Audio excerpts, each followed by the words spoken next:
Well, hello there. Welcome into another episode of Pickup Lines. Hope you're staying warm, by the way, wherever you are. But it is the talk show in a car, and we do have the heater on a little bit here. But this is David Brown, the CEO of Victory Capital. First of all, thank you for your hospitality, because we're here outside your headquarters, which is very nice, by the way. Thank you. In the La Cantera area. Yep, thank you. You've been here a handful of years now, so you feel like you're kind of settled in and your San Antonio has rubbed off on you? I'm a San Antonioan, and it has definitely rubbed off on me, and this cold I'm not used to, so I know I'm definitely a San Antonioan. Well, I was going to ask you about that, because you grew up in Pennsylvania, correct? Mm-hmm. Which is got to be another level of cold in the winter. Well, I grew up in Philadelphia, and really stayed there until I was about in my late 20s. Yeah. And then I moved to Cleveland. And so Still cold. So Cleveland is a whole level different. Oh my God. It's on the river, right? Or it's on the water, right? On the lake. Yeah, on the yes. lake. And yeah. It is cold there. And so Philadelphia was cold. Cleveland is really cold. Oh my goodness. You still have family back there and everything? I have some family back in Philadelphia. Yeah. But we've also moved my wife and I have moved some of our family here. Very good. Okay, very good. We'll take everybody. All comers can come. Yes. Let me go back to Philly, if you will. And if I would just want to get a sense of kind of the family dynamic, what life was like. I know you were an athlete. Looks like you still work out to this day. What was life like for you in the Philly area back in the day? Well, I grew up in a divorced home. Okay. I have one sister. Okay. Grew up kind of in a tough area. Yeah. Different than kind of my life today, but I grew up in a really tough area. Didn't have a lot. We had a lot of love, but not a lot of other things. Material things. A lot of material things. Didn't have a lot of that, but it was really it helped shape me. So Yeah. it was in Philadelphia, suburb of Philadelphia, not a great area, but Ben Salem, am I saying that right? Ben Salem, Yeah. which is right on the border Okay. of Northeast Philadelphia. And Ben Salem is right on the border of Northeast Philadelphia. Okay. So right in the city line, and it was a really interesting place to grow up. Learned a lot, and learned a lot of things not to do, and learned a lot of things to do. So was mom home with you or dad? Mom. So you're okay, single parent home with mom and everything. You said a couple of things. I just found a couple of quotes which were really striking and I think very poignant. You said you grew up. I said I grew up very disadvantaged. I want to not forget that. My worst day is not even close to somebody's best day. I think about that a lot. Like to this day, you think about that. I do. I think your childhood shapes you, and I think as you grow up, you can take your experiences, in lots of different ways. And I chose to take my experiences as a positive. It shaped me. I've seen a lot of bad things, Yeah. and I've seen a lot of good things, and I think you have to keep that centered in everything you do as you move forward in life. And so for me, what I've been able to do is really remember where I came from, Yep. who I am, and try to take that and turn it into a positive. And that's what I've done. Is your dad still around, or do you guys have a relationship? I had a relationship with my dad, as I grew up, Yeah. and it was really a situation where my mom and dad just were not married, but I had two parents. Got it. My dad passed in 2008. My mom is actually here in San Antonio. Okay. Moved when we moved here, and so. But like I said, we had a lot of love in the house, Yeah. but not a lot of other things. Yeah, I hear you. And now that you do, obviously, you've done very well for yourself. You're the CEO of Victory Capital, and we'll get to all that in just a little bit. What does it mean to have those material possessions and to be able to provide in a different way that maybe was not provided for you? The material possessions, not a lot. I think everybody likes nice things. Sure. My family likes nice things, but I think I'm at a point in my life where I value things that aren't material, and so I value time with my family. I value time with friends. We are active in the community, my wife and I, with philanthropy and other things with our time. Yeah. And so I love the idea that we can take what we've earned over the years and kind of give to our family and also give Right. back to the community. So growing up, you had sports, though. Mm-hmm. And I know basketball was that the sport that you kind of Yep. gravitated toward. Yep. So what kind of a player, basketballer, were you? I played in high school and Okay. I played in college. Right. I think I was good enough to play in college, but nowhere close to play afterwards. And Not for the 76ers. No, and Okay. that is my team. I mean, 76ers, yeah. I love the Spurs, and I also love Sure. the 76ers. But sports was a big part of my life. I think it allowed me to build the discipline you need. I've taken a lot of lessons I've learned in sports over the years and applied them in my career. But sports was what really got me through, I think, a challenging time in my life when I was growing up. So along those lines, another quote or something I read about you, you say, if you did not play basketball, you probably would have ended up dead or in jail. And that to me is, that's very striking. Yeah, and it's probably a true quote. Really? Yeah. I think at that time in my life, we probably had a lot of choices of things to do, and I'm glad I was on the practice court as opposed to doing other things that some of the other people I grew up with did.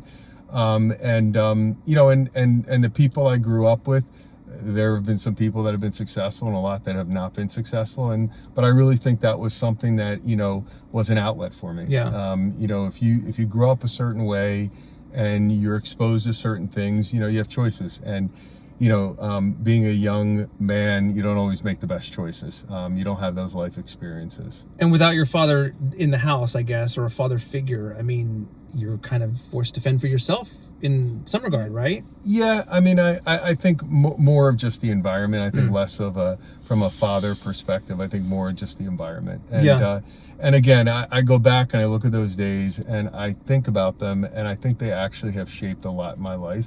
It makes you more appreciative. I think there are lessons that those experiences teach you that I just don't think you can learn unless you go through some of those experiences. And perhaps you don't become the CEO of Victory Capital if you don't have to go through some of those tough things early on. For sure. I like to say that I am where I am because of my childhood, not in spite of my childhood. I think that, a lot of times people make the mistake of saying, that struggle and, experience, and if it's not great experience, sometimes it shapes you in a negative way. I actually think if you think about it correctly, it really does shape you in a positive way. Perspective can really, makes a difference. It makes a difference. You get to see kind of both sides, and I think it humbles you. And that doesn't mean that somebody that grows up with means doesn't have their own challenges, because they have their challenges. Sure. Everyone, I think, is set in their own challenges, and that's what we do as humans. I think we have to fight through them and be positive about them. Perspective again. Yeah. There you have it. All right, we are just getting started with David Brown. We have a lot more to get to, including his rise in the world of capital and finances, if you will, and of course his connection with the Spurs, which some of you are probably thinking, Victory Capital, I've heard of that. We're going to put it all together for you coming up here on Pickup Lines, so don't go away.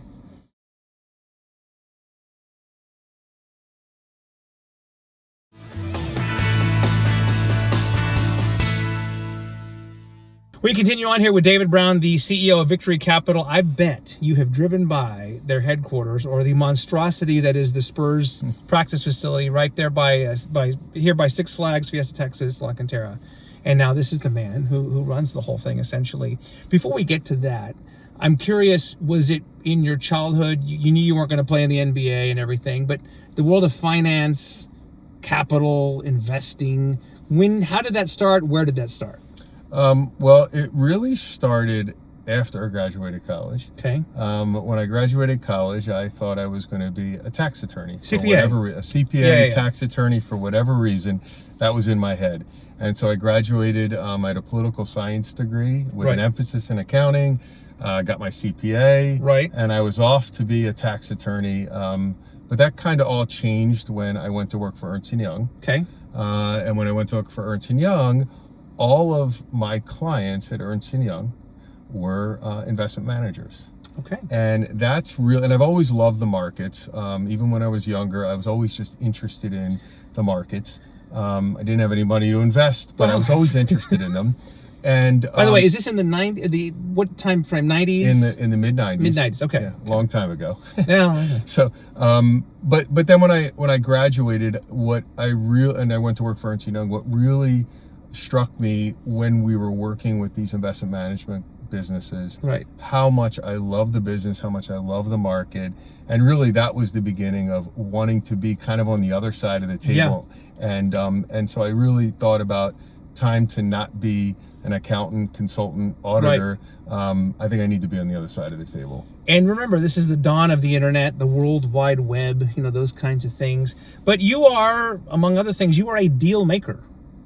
I mean, I don't know if you remember, if you're old enough to know Monty Hall, like, let's make a deal. Yes. But you are like, and you take pride in that, and you're pretty good at deal making, right? Yep. I mean, and that really, over the years, came about. I wouldn't say that I entered the industry wanting to buy companies and do transactions. So you weren't like in the high school cafeteria brokering deals for snacks, and are those kinds of things that came? No, not really. Okay. Probably not. Okay.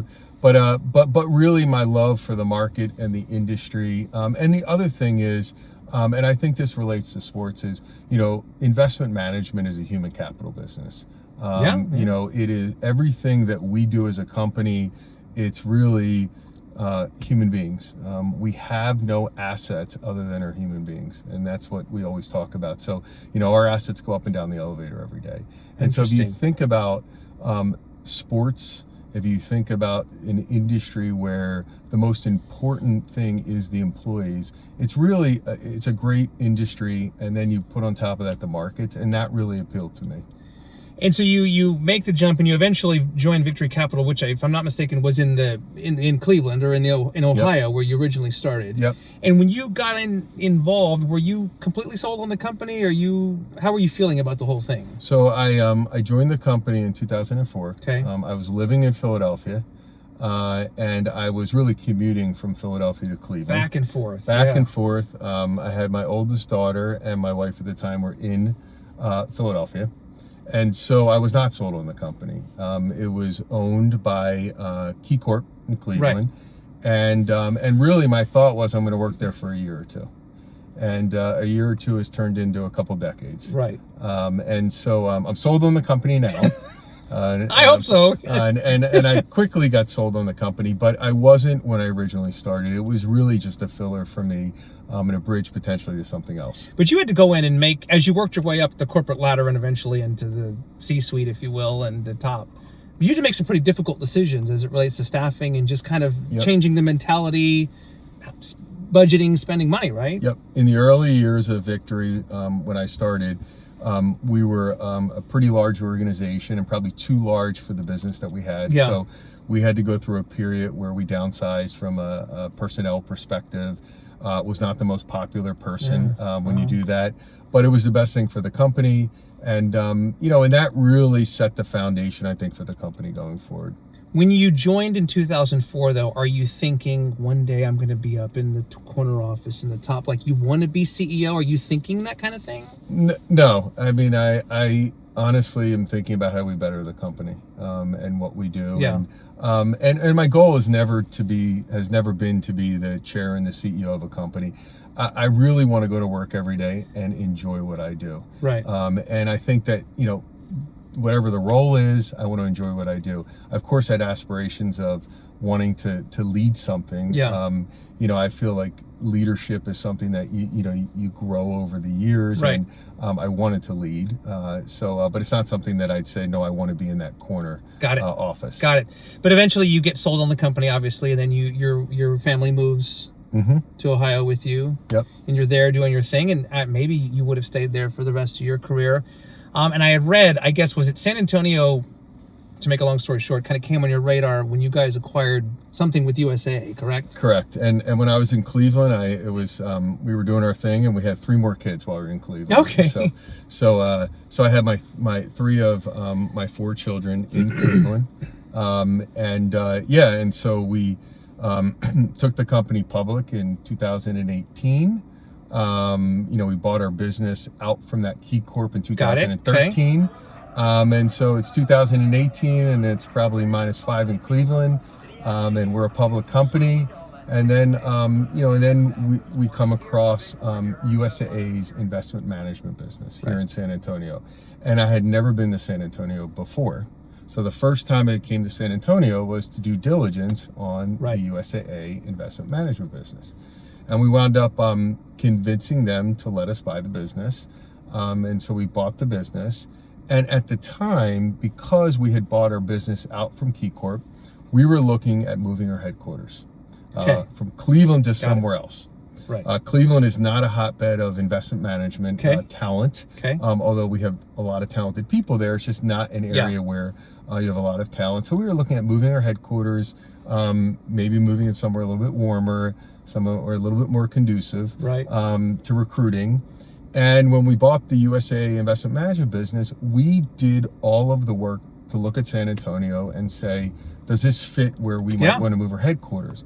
And we did all the work, and the numbers and the demographics and everything else scored out really, really well. And so we decided to move our headquarters here. And it has been an unbelievable, kind of journey and decision for us. Because that's around COVID time too, isn't it? Yeah. So we announced it in November of 19. I moved in June of 20. So it was right in the middle of COVID, which was a really bizarre time to be moving a company headquarters. Yeah. And like I said, San Antonio coming in and really never even have gone here, stepped one foot here. Right. To look today and everything that's happened. I mean, it has been an unbelievable decision. It's a great place. Yeah. Let's talk more about that when we come back. We're going to step aside a few more minutes with David Brown, the CEO of Victory Capital, and much more after a break.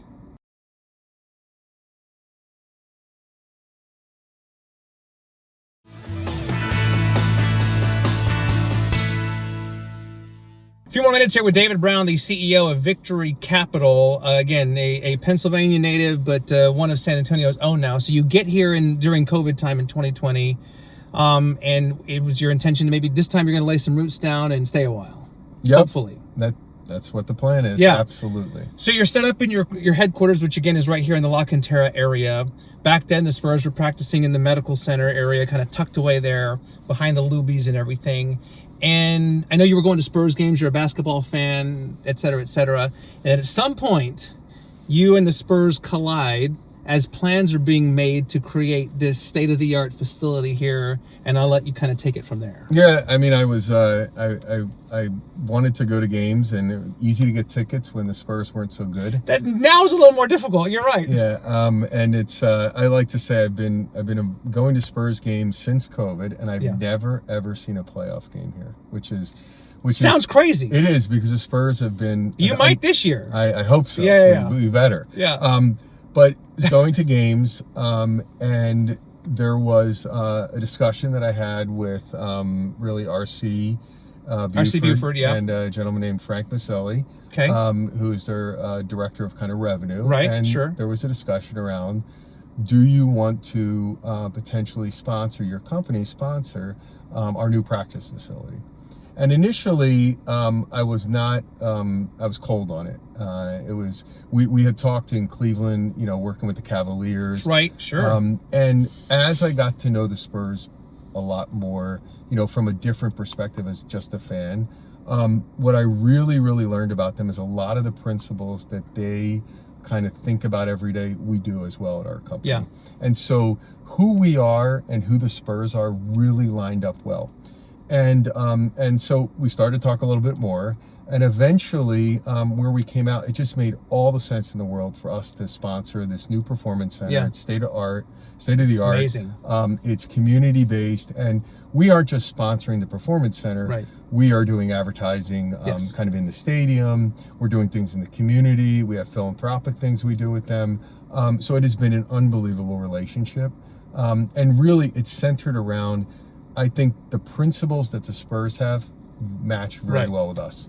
You sponsor the $10,000, what is it, the shot thing at the game where the half-court heroes were, and you've given away four of them. 4 times. 4 of them, and when we did it, it's insane. When we did it, what the Spurs told us is probably no one will win. It's never going to happen. Never going to happen, and we've had one win every year. We love it, and the concept is that we select somebody every single time we do it that's either served or maybe military, and then they have to go through, make a layup, make a free throw, make a half court shot within 45 seconds. Not easy, but 4 people have done And the it. guy hit the shot clock the other day, right? And the that ball was fell not in. that was not ours. That was that was not you. That was USA's. I was Fair at enough. the game. That Fair was an enough. amazing That's one. crazy. So I would love to know what that was. Okay. Yes. Okay, but that's cool that you could do something like that. And obviously you know now the military, how big it is in San Antonio. And so to be able to do that, I mean, that's got to be a no-brainer. Yes. And by the way, a lot of our clients, because we had purchased USA's investment management business, is military based. Yeah. And so we That's have huge. a huge client base in the military. Yeah, very good. A couple more things here with you. What is the coolest thing about what you do, and what's the coolest thing for people who haven't been inside the facility yet, the practice facility? I mean, of all the cool things, what's your favorite part? Of the practice facility? Yeah. There's a shooting lab in there that I've not even seen. Right. There's a shooting lab that is behind a tinted window Okay. that has proprietary technology Yeah. that all the players talk about that no one's allowed to see. I've not seen it. I've tried to Classified. see it. It's highly classified. I don't know what is in that room that is so classified that someone knows nothing about technology that would actually be able to walk in there, see it, and then go tell somebody. But essentially, from what I've heard, it kind of maps as you shoot the ball, and it maps from 1,000 angles every intricacy of your shot. And again, I'm guessing, I've never seen it clearly. Yeah. Well, maybe you have. I know. It sounds like it. I don't think so. But actually, I think the really neat thing about the facility, if you walk around there, is how kind of they have thought about every single detail about what's best for the players. Yeah. These collision points. They have oversized lockers that Wembanyama is not going to feel big. Yes, No. and he's a pool that's deeper, and just they have thought about everything, and the planning that's gone into that, it is just unbelievable. Is it true? Somebody told me that, was it after Victor got here or whatever, that the pool had to be redug? Yes, that is true. They had to redig the pool to make it deeper because the man is so tall. Yep, and then I heard when he grew a couple inches, they redug it again. That's crazy. I don't think that part's true. But But I wouldn't doubt it. I wouldn't doubt it. Whatever he needs. I know Chris Paul's on record saying, and the man's played, probably be in the Hall of Fame, he's played for a handful of NBA teams. This is as good a place as he's ever seen. That's what he has told me directly. Yeah. Yep. That's gonna make you feel good. It is, and this is all Spurs. I mean, they planned this, and this is what they wanted to create, which is the best in the industry, in any sport, not just basketball. It feels like it's paying off already. So how long do you get to keep your name on the building? It's a long-term deal. Okay. I think we'll keep our name on there as long as there's a building there. Fair enough. Yeah. Fair enough. Okay, good. So they're not moving to Austin, by the way. No. Let me, if I can put you on the spot and just ask you for some free financial advice here for people who are watching this, because I try to have this conversation with my kids. I've got teenagers about investing and just being money conscious and things I wish I was taught when I was their age. What do you tell your kids, or how do you approach the idea? They get some money in their hands. What am I going to do with it? Well, I think, especially with kids and with saving, is start early. Yes. Amen. And compounding interest is the eighth wonder of the world, right? is a saying. And so start early. Okay. It's time in the market, not timing the market.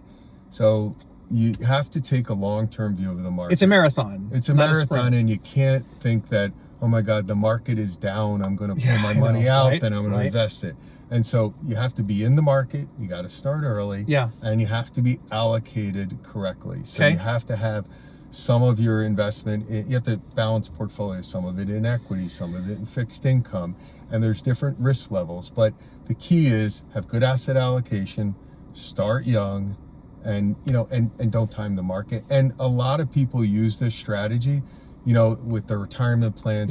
Every couple weeks, every week, every month, consistently put money in and save, and you will be surprised. Automatic withdrawals or those kinds of things. 401k, automatic withdrawals. And by the way, the other thing is you don't need a lot of money to invest. So don't think that that's a misconception, right? I need thousands and thousands of dollars. You need $10 every week. Consistent. $50 every week. Are you a fan of crypto? Or, I mean, that's a whole other conversation, but do you, generally speaking, do you like it? Is it here to stay?